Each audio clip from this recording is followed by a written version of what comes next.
Hello, thank you, and welcome joining us this evening. My name is Naomi. My pronouns are she, her, and I work for Student Christian Movement as one of the Faith and Action project workers.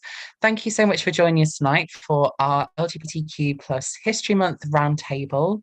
We're delighted to invite Rebecca, Ruben, and Genevieve to join us back again.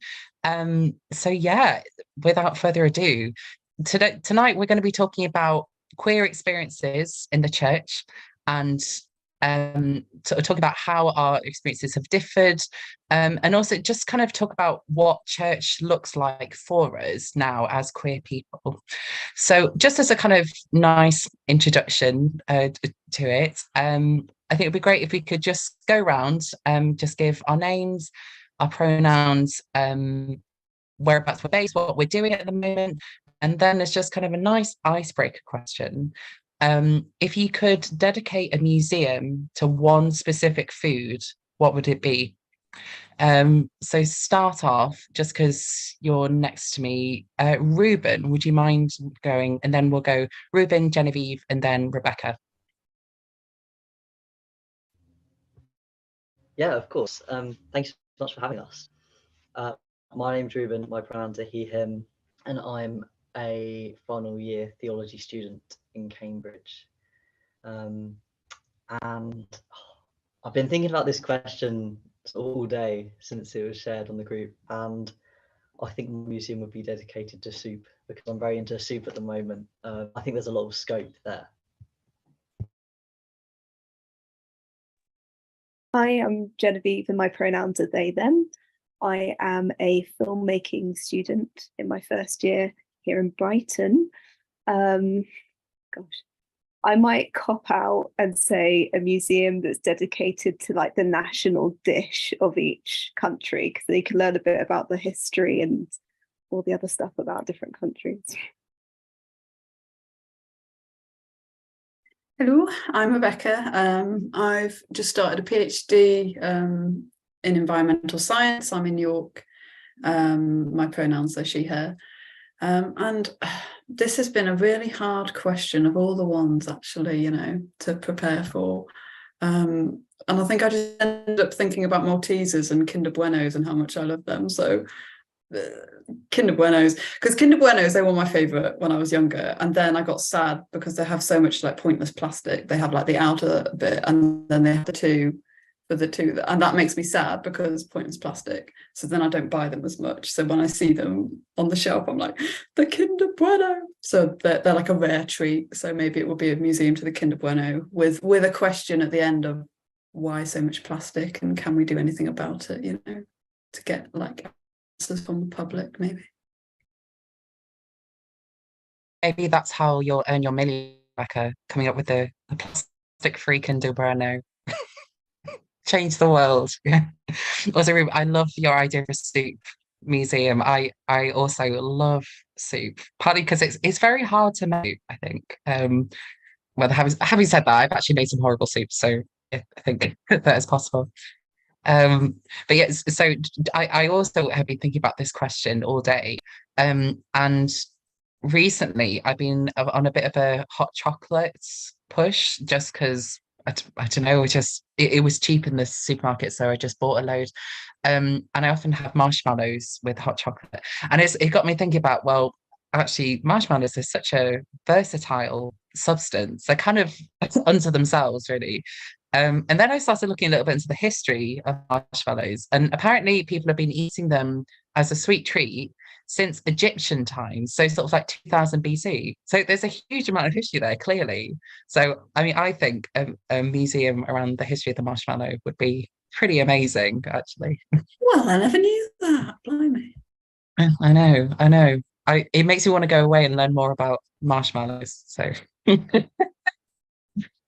Okay, so we're in the middle of, well, yeah, right in the middle of LGBTQ plus History Month at the moment. A lot of things going on at the moment in the news, but also it's just kind of, when this comes around every year, it's always a good time to kind of acknowledge how far we've come and how far we're sort of moving forward, which I think, especially as Christians, that's something we definitely feel in the past few weeks, especially in the Church of England. There's been some small but historic changes. So things are moving very slowly in the right direction. And I'm sure at some point, living in love and faith will come up as well. We'll be talking about that. But it's also a good opportunity to kind of just think about how far we've come and just generally as a community. So my first question to everyone, and maybe if we just go around in the same order, is why do we feel that knowing our history, knowing our queer and trans history is important? So Ruben, would you mind starting us off?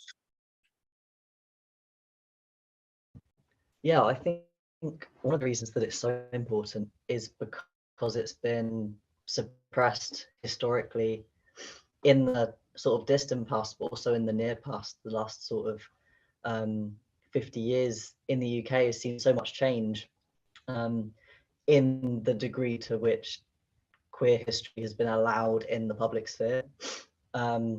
So I think it's really important now that because we are in the privileged position of having the opportunity to learn about queer history, we need to do that.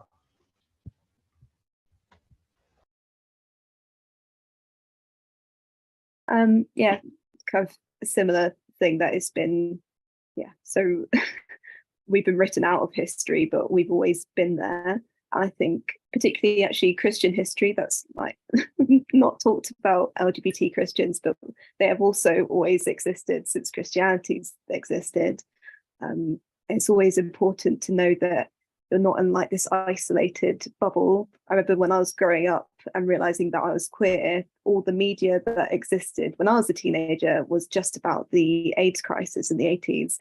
And it's like no queer people existed before the 80s and not really afterwards, and it felt really isolating. And so it's really great and important that we have this month of going, hang on a minute, we've always existed and we always will exist. And yeah, I think that's really important. Yeah, I echo the same kind of thing of, you know, that sometimes people pretend that we didn't exist until like this it's a new weird like trend. But also I've realized that it's also a brilliant opportunity to kind of like study human nature. Like I've been to talks where they've talked about like sex, gender and sexuality and how it was viewed in like ancient Greek culture and other cultures and all sorts, and it's just so fascinating. I mean, I look every time I learn more about, you know, the LGBTQIA plus spectrum and different realms of being, it's fascinating.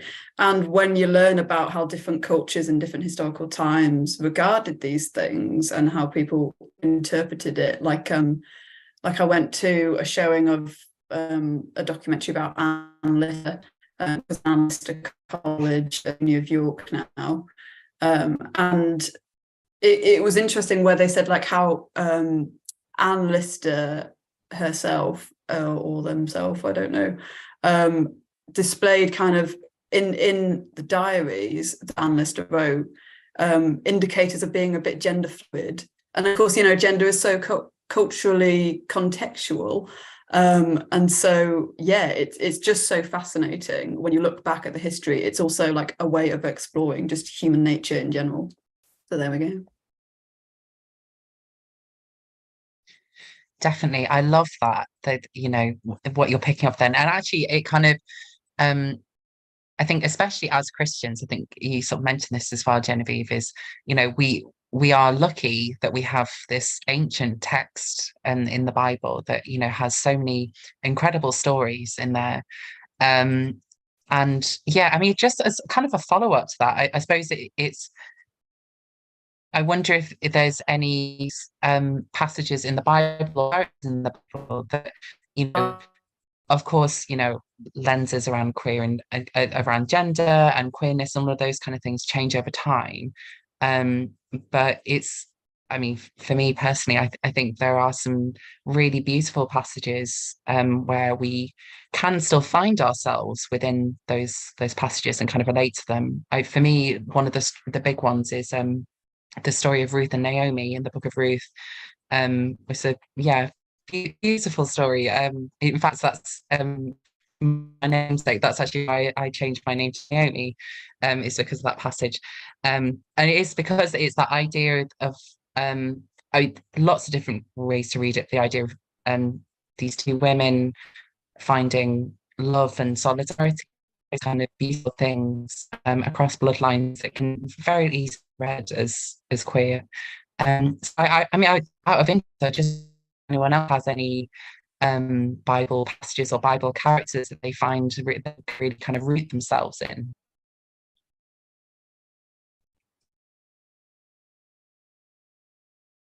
Shall I go first? Well, it's sort of just a general theme of somebody coming to terms with their identity. But I was struck by the story of Jacob, and how Jacob had this kind of rejection of their identity and wanted to be someone else that they weren't, and went on this journey coming to terms with who they were in comparison to their older sibling.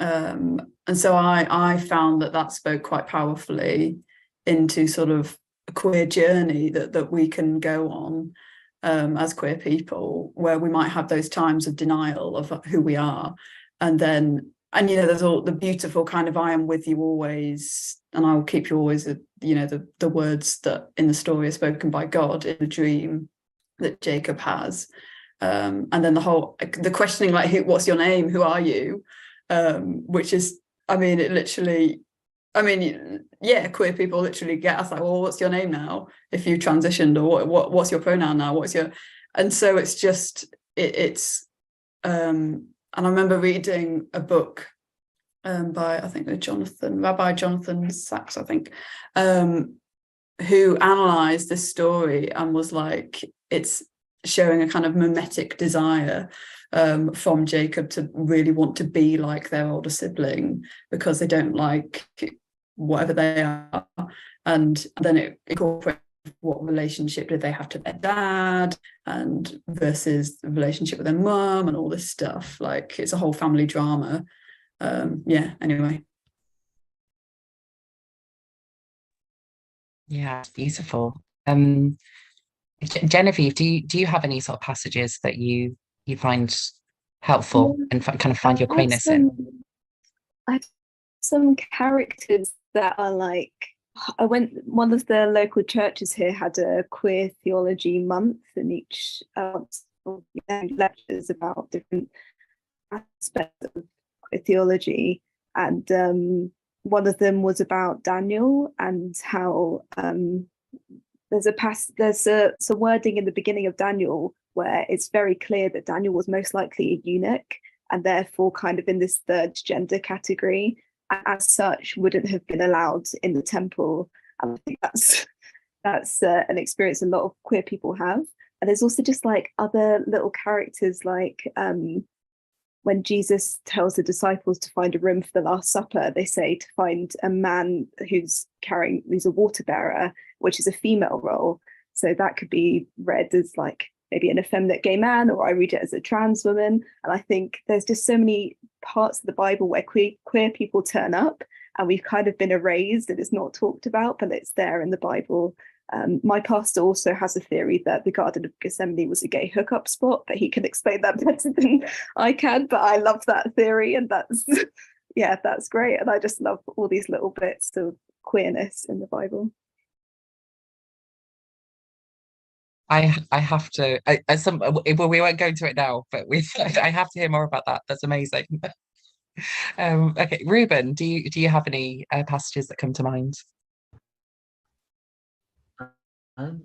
I think something that really comes to mind for me is the relationship between Jesus and the beloved disciple in the text of the Bible, but also how that's subsequently been received and interpreted, particularly by gay male writers, as a real point of liberation.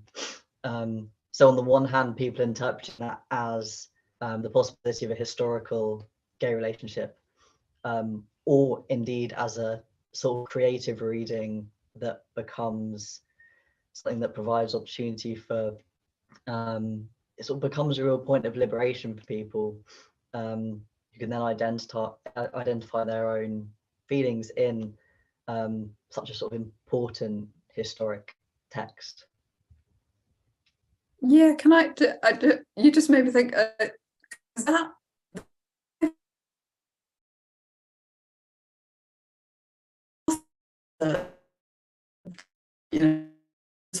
all that stuff. At least in the mainstream, it's almost like being glossed over, and then people go like, "Well, Jesus and Mary, blah blah blah."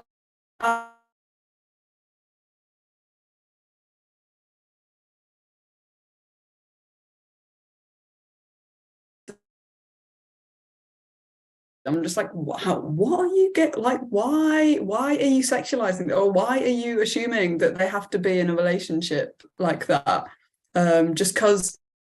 And so what else is she doing other than to be a sexy thing for, this man or whatever?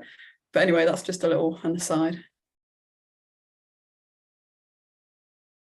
No, I think that's an interesting point though, because we and actually I think we can, maybe because we have the luxury of it being such an ancient text, and because so much has been lost, that we have that ability to be creative and to sort of create our own language around it, which I would say is inherently a queer practice to do, always be reimagining things and kind of being creative about it.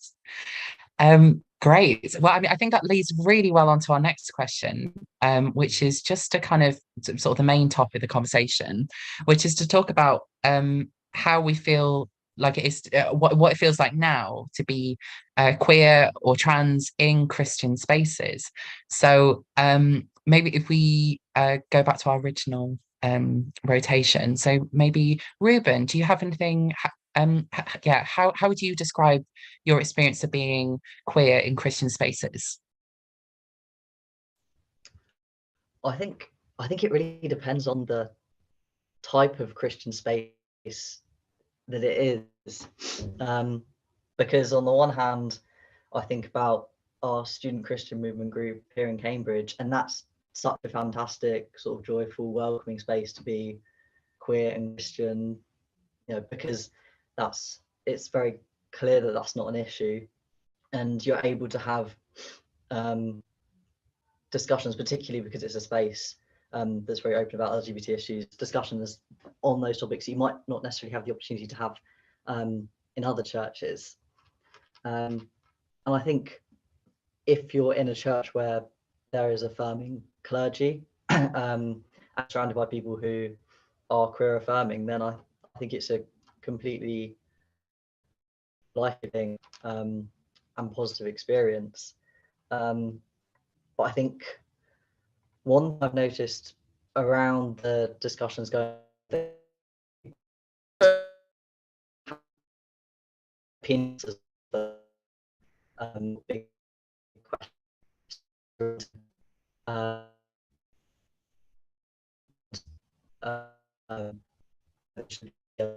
but also more specifically on being in their LGBT welcome, and that can, I think, put people in quite difficult because lots of people feel that they have all of the answers at the moment. But yeah, I think as a queer person who's lucky enough to access affirming spaces and has found those spaces, it's a positive.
I was just increasingly like, I'm going to have to leave this place. I can't stay here. It's not going to be healthy for me.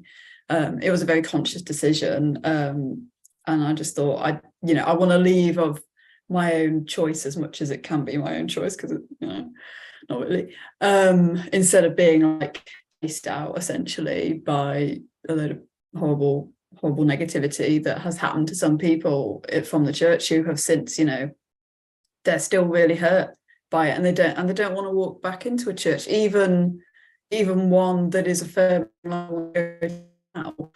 They can't have anything to do. Church of England, I can't have anything to do with it. Even the churches that are nice within the Church of England and inclusive, because the whole thing